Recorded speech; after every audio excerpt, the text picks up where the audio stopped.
ইষ্টপ্রাণ দাদা ও মায়েদের জানাই আন্তরিক জয়গুরু। আজ ইষ্ট প্রসঙ্গে এক মায়ের জীবনের এই জটিল সমস্যার সমাধান পরম পূজ্যপাদ শ্রী শ্রী আচার্যদেব দিলেন। আমরা জেনে নেব কি সেই সমস্যা এবং শ্রী শ্রী আচার্যদেব কি বললেন। খুবই গুরুত্বপূর্ণ একটি ভিডিও, অবশ্যই শেষ পর্যন্ত দেখবেন।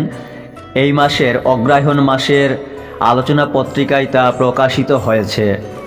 এবারে বিস্তারিত। শ্রী শ্রী আচার্যদেবের সন্নিধানে জীবনের সমাধান।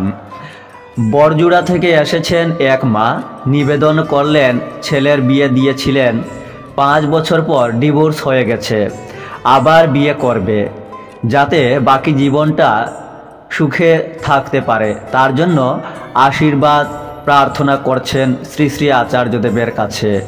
পূজ্যপাদ শ্রী শ্রী আচার্যদেব বললেন, নতুন বিয়ে করে সুখে থাকতে পারবে তখনই যখন আগের বিয়ের দাম্পত্যের সম্পর্কে নিজের মধ্যে থাকা দোষগুলো খুঁজে বের করে সেটা সংশোধন করবে।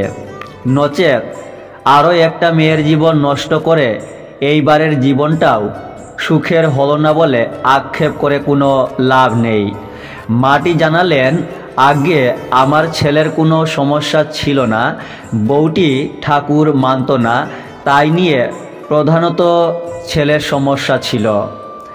শ্রী শ্রী আচার্যদেব বললেন, তা কি করে হয়? আমি ঠাকুর মানি, ঠাকুর নিয়ে আনন্দে আছি। জগতের আরও 90টা লোকই এখনও মানে না, ঠাকুর সম্বন্ধে জানে না। তাতে আমি কি জগতের সবার সাথে লাঠালাঠি করতে যাব?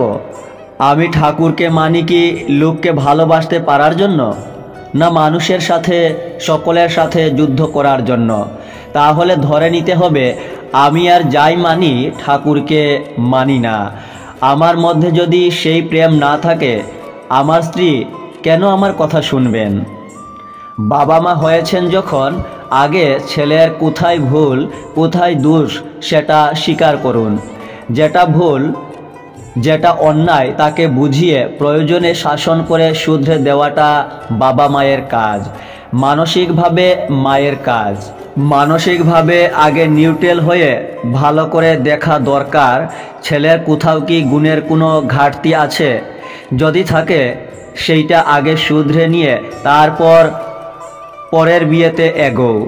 শুধু ছেলের কথায় উঠবস করাটা ভালো বাবা মায়ের কাজ নয়, তাতে নিজের জীবনও নষ্ট হয়, ছেলের জীবনও নষ্ট হয়, সমাজের কথা তো ছেড়েই দিলাম।